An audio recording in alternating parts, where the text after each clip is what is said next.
Hello बच्चों। आज हम फिर से आपको exercise question 11.8 onward alcohol phenol ether का कराएंगे। एक्चुअली प्रीवियस लेक्चर में हमने 11.7 तक जो है अल्कोहल फिनॉल ईथर की एक्सरसाइज कराई थी। आज हमें डिस्कस करना है 11.8 ऑनवर्ड। सबसे पहला क्वेश्चन क्या है? While separating a mixture of ortho and paranitrophenol bye steam distillation name the isomer which will be steam volatile. जब भी हम एग्जामिनेशन में आंसर लिखते हैं टू द पॉइंट लिखते हैं, लेकिन इसमें हम कई चीजें आपको बताएंगे जो आपको आपके नॉलेज को इनरिचमेंट करेगा। क्लियर है? आओ देखते हैं। सबसे पहली चीज तो हम स्टीम डिस्टिलेशन क्यों कह रहे हैं? क्योंकि इनके बॉइलिंग पॉइंट में डिफरेंस होगा। आर्थो और पैरा में बॉइलिंग पॉइंट किसी का ज्यादा होगा, किसी का कम होगा। अभी इसको फाइंड आउट करेंगे हम लोग। और आर्थो और पैरा का स्ट्रक्चर हमें आना चाहिए नाइट्रोफिनॉल का। सबसे पहले हम आर्थो नाइट्रोफिनॉल बनाते हैं। आप ध्यान से देखिए, बेंजीन रिंग, बेंजीन रिंग में 6 कार्बन 6 हाइड्रोजन है, बट एक हाइड्रोजन इसका OH से डिस्प्लेस हो गया और एक हाइड्रोजन NO2 से। और NO2 में जो है N डबल बॉन्ड O है, N सिंगल बॉन्ड O है। 4 बॉन्ड बनने की वजह से एक ही N पर प्लस है, एक ही N पर माइनस है। अब ध्यान से अगर देखिए आप, तो नाइट्रोजन के जो ऑक्सीजन है वो हाईली इलेक्ट्रोनेगेटिव है और हाइड्रोजन हाईली इलेक्ट्रोपॉजिटिव है। तो इस वजह से यहां विद इन द मॉलिक्यूल एक अट्रैक्शन फोर्स डेवलप हो जाएगा, because hydrogen have partial plus and oxygen have complete negative charge. Due to this reason a intramolecular attraction होगा, क्योंकि within the molecule hydrogen bond बन रहा है बच्चों। ये बॉन्ड को हम कह रहे हैं हाइड्रोजन बॉन्ड, और विद इन द मॉलिक्यूल बन रहा है, इसलिए इसको क्या कह रहे हैं बच्चों? Intra molecular hydrogen bond. अब इंट्रामोलिकुलर हाइड्रोजन बॉन्डिंग से क्या हुआ? ये मॉलिक्यूल एकदम कॉम्पैक्ट हो गया। अब इसमें एसोसिएशन पॉसिबल नहीं है। चलो दूसरा एग्जांपल देखते हैं। दूसरे एग्जांपल में आपके पास है पैरानाइट्रोफिनॉल। क्या है बच्चों? पैरानाइट्रोफिनॉल। ये पैरानाइट्रोफिनॉल है, double bond O, single bond O पर नेगेटिव है, N पर प्लस है, इस पर पार्शियल नेगेटिव है। क्लियर? दूसरा जो मॉलिक्यूल है, दूसरा मॉलिक्यूल फिनॉल का,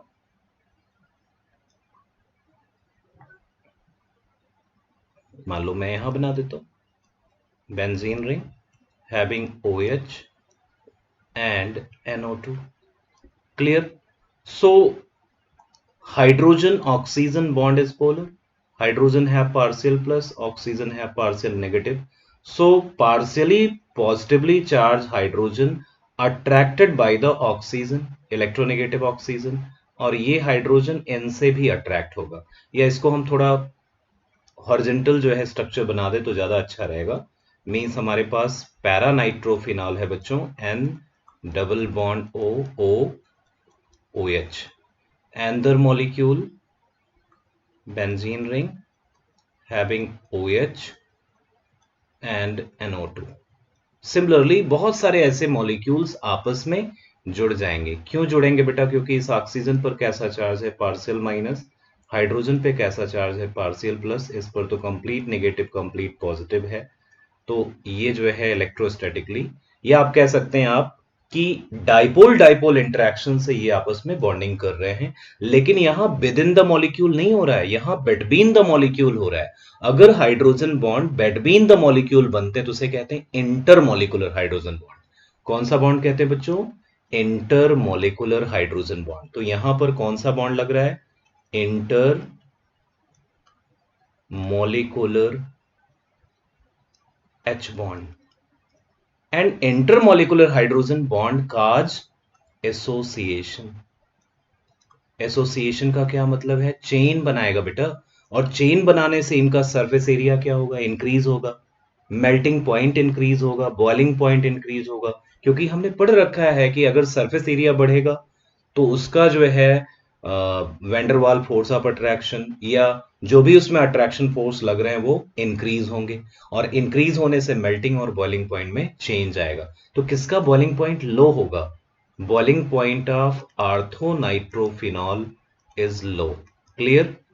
Because intramolecular hydrogen bonding, so it is more volatile. जिनका boiling point low होगा बच्चों, उसकी volatility क्या होगी, ज्यादा होगी, वो volatile nature का ज्यादा होगा. volatile का मतलब होता है वेपराइज आसानी से हो जाएगा, लेकिन इसका बॉइलिंग पॉइंट क्या होगा, इसका बॉइलिंग पॉइंट होगा high.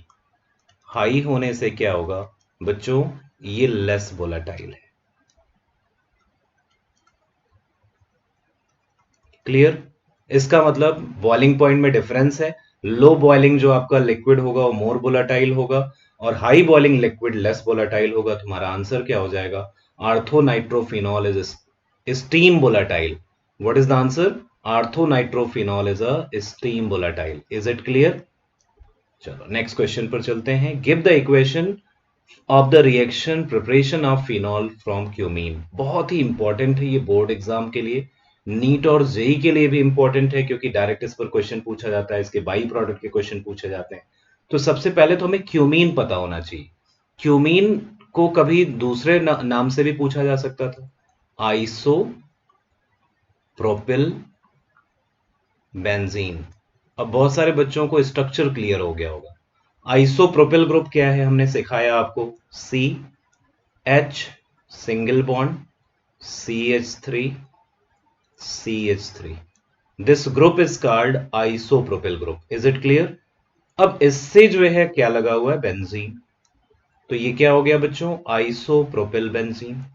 Isopropyl benzene when react with oxygen, simply molecular oxygen से रिएक्ट किया तो ये वाले बॉन्ड की ब्रेकिंग हो गई, इंसर्शन हो गया. किसका, ऑक्सीजन का.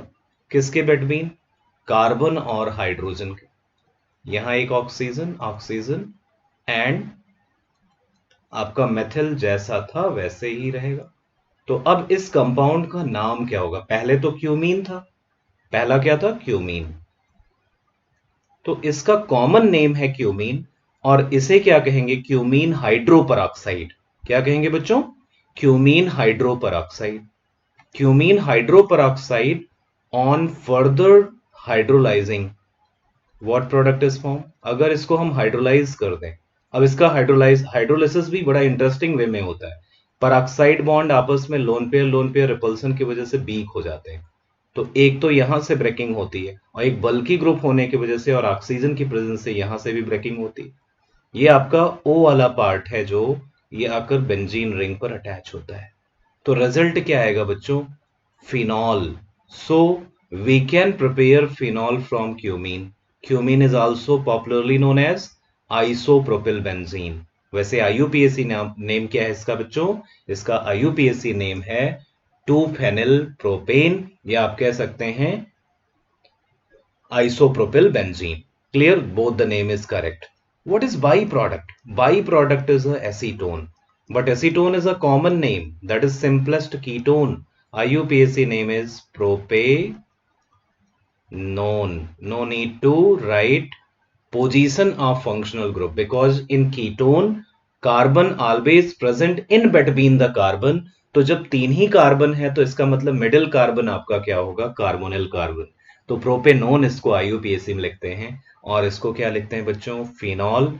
Phenol also known as carbolic acid, initially prepare obtain from coal tar. चलो नेक्स्ट क्वेश्चन करते हैं. Write the chemical reaction for formation of phenol from chlorobenzene. That is very important reaction of haloalkane halorine as well as alcohol phenol ether.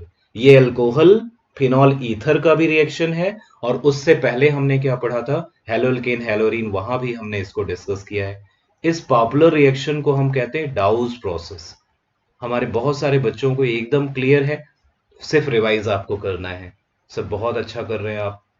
सबसे पहले मेरे पास chlorobenzene है, कुछ इसकी discussion कर लें. क्लोरोबेंजीन में लोन पेयर है बच्चों क्लोरीन पर, और लोन पेयर होने से ये लोन पेयर शिफ्ट होगा. तो क्या यहां पार्शियल डबल बॉन्ड करेक्टर है, आई होप यस, सभी कह रहे होंगे. तो जब अगर इनमें पार्शियल डबल बॉन्ड करेक्टर है तो क्या इसका बॉन्ड आसानी से ब्रेक होगा, आंसर नो, क्योंकि डबल बॉन्ड का ब्रेकडाउन आसानी से नहीं होता है. अच्छा, क्यों इसमें पार्शियल डबल बॉन्ड करेक्टर है, रेजोनेंस के थ्रू. और एक खास बात बताऊं, अगर एल्किल हैलाइड और क्लोरोबेंजीन से आप कंपेयर करो तो बेंजीन का कार्बन sp2 हाइब्रिडाइज है, और sp2 हाइब्रिडाइज ज्यादा इलेक्ट्रोनेगेटिविटी रखता है, और ज्यादा इलेक्ट्रोनेगेटिव रखेगा तो फिर क्या करेगा, इलेक्ट्रॉन को अपनी तरफ अट्रैक्ट करेगा, तो इसका बॉन्ड शॉर्ट हो जाएगा। एक तो रीजन हमने रेजोनेंस से दे दिया कि पार्शियल डबल बॉन्ड करेक्टर है, दूसरा इसके हाइब्रिडाइजेशन से भी हम कह सकते हैं कि इसका बॉन्ड शॉर्ट है, और शॉर्ट जो बॉन्ड होते हैं, छोटे बॉन्ड जो होते हैं, वो काफी स्ट्रांग होते हैं, उनको आसानी से ब्रेक डाउन नहीं किया जा सकता। अगर इनकेस कोई बहुत ताकतवर है और इसको ब्रेक भी कर दिया तो फेनिल कार्बोकेटायन बनेगा, और फेनिल कार्बोकेटायन जो है स्टेबल नहीं है, मतलब उसका रेजोनेंस स्टेबलाइजेशन पॉसिबल नहीं है, तो ये तो रूल आउट हो गया। मतलब यहां SN1 मैकेनिज्म कोई कर दिया तो वो एकदम गलत है, रूल आउट है। और चौथा जो रीजन है न्यूक्लियोफिलिक सब्स्टिट्यूशन कराने के लिए, आप बेंजीन रिंग के न्यूक्लियोफिलिक इलेक्ट्रॉन क्लाउड के पास आ रहे हैं। बेंजीन रिंग ही नहीं सपोर्ट करता न्यूक्लियोफिलिक सब्स्टिट्यूशन को, क्योंकि उसके पास पाई क्लाउड है, इलेक्ट्रॉन एक्सेस में है। कहेगा कि जब न्यूक्लियोफाइल उस पर अप्रोच करेगा तो वो रिपेल करेगा, पुश करेगा उसको। इसका मतलब इसमें कोई भी सपोर्टिंग मेंबर नहीं है जो इसको न्यूक्लियोफिलिक सब्स्टिट्यूशन को सपोर्ट करे। अब जब कोई सपोर्टिंग मेंबर नहीं है तो सिर्फ हम इसको ड्रास्टिक कंडीशन में ही कन्वर्ट कर सकते हैं। ड्रास्टिक कंडीशन का मतलब जोर जबरदस्ती से हम इसका कन्वर्जन करेंगे, और उसके लिए हमें क्या चाहिए, very high temperature, 623 kelvin temperature, और बहुत ही ज्यादा प्रेशर चाहिए, 300 एटीएम प्रेशर। और तब जो है आप NaOH बेस लेंगे, वो भी कंसंट्रेट। अब OH माइनस इस पर अटैक करेगा, अब ये जो है न्यूक्लियोफिलिक सब्स्टिट्यूशन पॉसिबल तो हो जाएगा, लेकिन बहुत ही ड्रास्टिक कंडीशन रिक्वायर्ड होगी। ठीक है बच्चों, बस अब इसकी आप हाइड्रोलिसिस कर दीजिए। हाइड्रोलिसिस मैंने बहुत सिखाई है। Hydrolysis means breaking of bond by using water. बड़ा सिंपल होता है हाइड्रोलिसिस। आप इलेक्ट्रोनेगेटिव पार्ट पर H प्लस ऐड कर दो और इलेक्ट्रोपॉजिटिव पार्ट पर OH माइनस, हाइड्रोलिसिस हो गई। इसका मतलब आपका डिजायर्ड प्रोडक्ट बन गया होगा। क्या बन गया बच्चों, फिनॉल। Is it clear? और इस प्रोसेस को कहते हैं डाउज प्रोसेस। इंपॉर्टेंट है, नेमिंग रिएक्शन है, जरूर प्रिपेयर करके रखना चाहिए। डायरेक्ट आपके जेई और नीट में भी क्वेश्चन इससे पूछे जाते हैं। टेम्परेचर प्रेशर मेंशन करना है यहाँ, इंपॉर्टेंट है। क्वेश्चन नंबर 11, क्वेश्चन नंबर 11 बहुत ही इंपॉर्टेंट है ये भी। Write the mechanism of hydration of ethene to yield ethanol. पहले तुम्हें इथीन का फॉर्मूला पता होना चाहिए बच्चों। इथीन है क्या, CH2 double bond CH2। This one is a symmetrical alkene, और यहां पर हमें हाइड्रेशन करना है, मींस वाटर ऐड करना है। लेकिन यहाँ कोई इशू नहीं, क्योंकि यहाँ मार्कोनी कॉप की जरूरत नहीं है, H प्लस की प्रेजेंस में होगा। क्या प्रोडक्ट बनेगा, CH3 CH2OH। इसकी हमें मैकेनिज्म जाननी है। मैकेनिज्म में हम NCERT फॉलो करेंगे।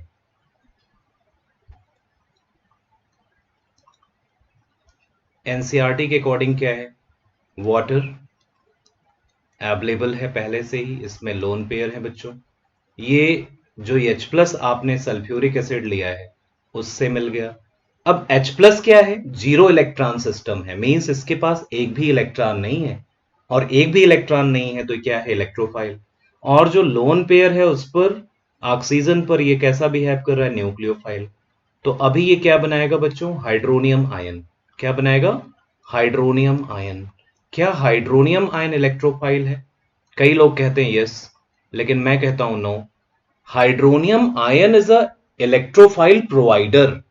ध्यान से सुनना मेरी बात, हाइड्रोनियम आयन इलेक्ट्रोफाइल नहीं है। Hydronium ion H plus provide करता है, इसका मतलब इलेक्ट्रोफाइल प्रोवाइडर है। तो पहले तो ये इंपॉर्टेंट स्टेप हो गई। अब उसके बाद यहां पर एल्कीन से इसका इंटरेक्शन होगा। एल्कीन का पाई क्लाउड इनको अट्रैक्ट करेगा। देखो भाई, अब ऑक्सीजन पर प्लस चार्ज होने से ये इलेक्ट्रॉन हाइड्रोजन से छीनना स्टार्ट कर दिया। हाइड्रोजन बहुत परेशान है, इन पर कैसा चार्ज आ गया, पार्शियल प्लस। और इस पार्शियल प्लस को देखकर जो आपका पाई क्लाउड है एल्कीन का, वो उसका बेनिफिट लेना चाहता है। ध्यान से समझो, इस हाइड्रोजन पर पार्शियल प्लस है, तो ये जो एल्कीन का पाई क्लाउड है इसको प्रलोभन देता है कि अच्छा आप बहुत परेशान हैं, हम आपके लिए पाई क्लाउड दे देंगे, चाहे हम बॉन्ड इधर शिफ्ट कर दें या उसके अपोजिट। चलो अपोजिट शिफ्ट करके देखते हैं, क्योंकि हमें सिमेट्रिकल स्ट्रक्चर लिखना है। क्लियर? बहुत ध्यान से समझना बेटा। ये पाई बॉन्ड मान लो इधर शिफ्ट हुआ, तो इस पर कैसा चार्ज आएगा? नेगेटिव। ये भी थिंक कर रहे हैं, सिर्फ नेगेटिव आना चाहिए पॉसिबली। और ये नेगेटिव चार्ज अब किस पर अटैक करेगा? ये प्रोटॉन यहां से एब्स्ट्रैक्ट कर लेगा। क्या रिजल्ट आया बच्चों? रिजल्ट आ गया CH3 CH2। क्लियर? प्लस। क्या ये कार्बोकेटायन नहीं बन गया बच्चों? बिल्कुल बन गया। और क्या लिबरेट हुआ? वाटर। अब दूसरे स्टेप में क्या होगा? दूसरे स्टेप में यहां वाटर अटैक करेगा कार्बोकेटायन पर। कौन अटैक करेगा बच्चों? CH3 CH2 plus. अब ये कंप्लीट इस पर पॉजिटिव चार्ज आ गया है। अब वाटर जो आपके सॉल्यूशन में अवेलेबल है, वो आसानी से उसका लोन पेयर इनके वेकेंट ऑर्बिटल में इतने इलेक्ट्रॉन ट्रांसफर करेगा। और इसके ट्रांसफर होने से क्या होगा बच्चों? इसके ट्रांसफर होने से प्रोटोनेटेड अल्कोहल बनेगा। क्या बनेगा बच्चों? Protonated alcohol. कैसे बनेगा? OH H plus. Oxygen generally not bear positive charge. भाई इलेक्ट्रोनेगेटिव एलिमेंट है, उस पर अगर प्लस चार्ज आया है तो वो अनस्टेबिलिटी क्रिएट कर रहा है, और इस अनस्टेबिलिटी को ठीक करने की जिम्मेदारी किसको मिली है? मिली है वाटर को। ध्यान से समझना, पहले स्टेप में आपने क्या यूज किया? हाइड्रोनियम आयन यूज किया कि नहीं? पहले स्टेप में क्या यूज किया आपने? Hydronium ion. अब हाइड्रोनियम आयन लास्ट स्टेप में लिबरेट हो जाएगा। वाटर अब यहां पे अवेलेबल है। वाटर क्या करेगा बच्चों? बताइए। वाटर क्या करेगा? वाटर यहां से, अब ये भी ऑक्सीजन हाइड्रोजन से छीन रहा है, इस पर कैसा चार्ज है? Plus. Oxygen of water abstract H plus. ध्यान से समझो, रेड पेन हम यूज कर लेते हैं जिससे आपको और क्लियर हो जाए। Listen carefully. ऑक्सीजन का जो लोन पेयर है बच्चों, वो किसको एब्स्ट्रैक्ट कर लिया? प्रोटॉन को। और इससे क्या हुआ? ये शिफ्ट हो गया बॉन्ड ऑक्सीजन की तरफ, तो सारी प्रॉब्लम ठीक हो गई। प्रॉब्लम कैसे ठीक हुई? अब प्रोडक्ट बन गया आपका CH3 CH2 OH plus H3O plus. It means in first step, hydronium ion is used as catalyst, and in last step, hydronium ion is liberated. So hydronium ion act as catalyst, or we can say H plus act as catalyst. That's why this reaction is called acid catalyzed hydration of alkene. Is it clear? I hope आपको समझ में आया होगा। ये इसकी equation है बच्चों, और ये इसकी मैकेनिज्म है। मैकेनिज्म 2 नंबर के आपके बोर्ड एग्जाम के लिए इंपॉर्टेंट है, 2 मार्क्स के लिए, और बहुत कॉमन है, अक्सर पूछी जाती है। और जो आपके जेई और नीट में इंपॉर्टेंट है वो क्या है? कि जो आपका हाइड्रोनियम आयन है, क्या इलेक्ट्रोफाइल है? Answer no, it is electrophile provider. It is electrophile provider. Is it clear? Now question number 12। Question number 12 बहुत ही इंटरेस्टिंग है। You are given benzene. हमको एक जो है वेसल दे दी गई और उसमें बेंजीन अवेलेबल है। मेरी बात ध्यान से सुनना बच्चों। बेंजीन है हमारे पास, H2SO4 है और NaOH है। आपको वाइजली यूज करना है कि कैसे हम इससे फिनॉल बनाएं। अब कुछ बच्चे क्या करेंगे? पहले बेंजीन रिंग से सीधे NaOH का रिएक्शन कराएंगे, कुछ बच्चे H2SO4 से।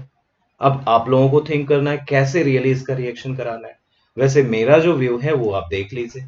मैं क्या करूंगा? पहले बेंजीन को पहले मैं सल्फोनिक एसिड में कन्वर्ट करूंगा, क्योंकि जो सल्फोनिक ग्रुप है ना, बड़े आसानी से डिटैच हो जाता है। डिटैच का मतलब बड़े आसानी से डिस्प्लेस हो जाता है।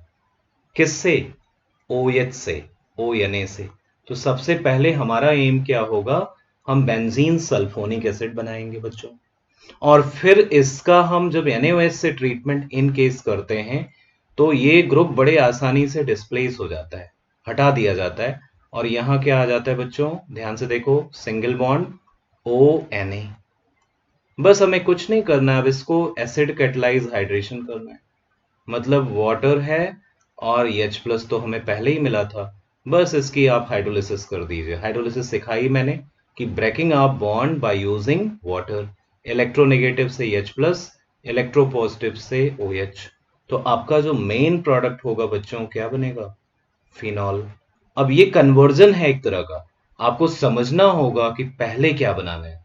पहले हमें क्या बनाना है? Sulphonic acid. अब सल्फोनिक एसिड के लिए आपको क्या यूज करना पड़ेगा? Concentrate sulphuric acid. अगर कंसंट्रेट सल्फ्यूरिक एसिड ना होता तब क्या बनाते? H2। तब क्या यूज करते? H2S2O7, that is called oleum. इसे क्या कहते हैं बच्चों? ओलियम। ठीक है जी। ओलियम को फ्यूमिंग सल्फ्यूरिक एसिड बोलते हैं। अच्छा, क्यों फ्यूमिंग सल्फ्यूरिक एसिड बोलते हैं? क्योंकि SO3 प्लस H2SO4 है, इसी वजह से इसको क्या बच्चों बोलते हैं? Fuming sulphuric acid. अब यहां क्या होगा? NaOH आप यूज करेंगे तो क्या बन जाएगा? Sodium phenoxide. क्योंकि बड़े आसानी से जो है इसको हम डिस्प्लेस कर सकते हैं, ये आसानी से जो है डिटेचेबल ग्रुप है, आसानी से टूट जाएगा। तो इस वजह से पहले सल्फोनेशन, फिर उसका जो है न्यूक्लियोफिलिक सब्स्टिट्यूशन। और न्यूक्लियोफिलिक जब सब्स्टिट्यूशन NaOH से आप करेंगे तो बाई प्रोडक्ट क्या निकल जाएगा बच्चों? Na2, wait, Na2SO3। Is it clear? Hello? ठीक है। रेस्ट पार्ट नेक्स्ट लेक्चर में देखेंगे। Thank you very much. जय भारत।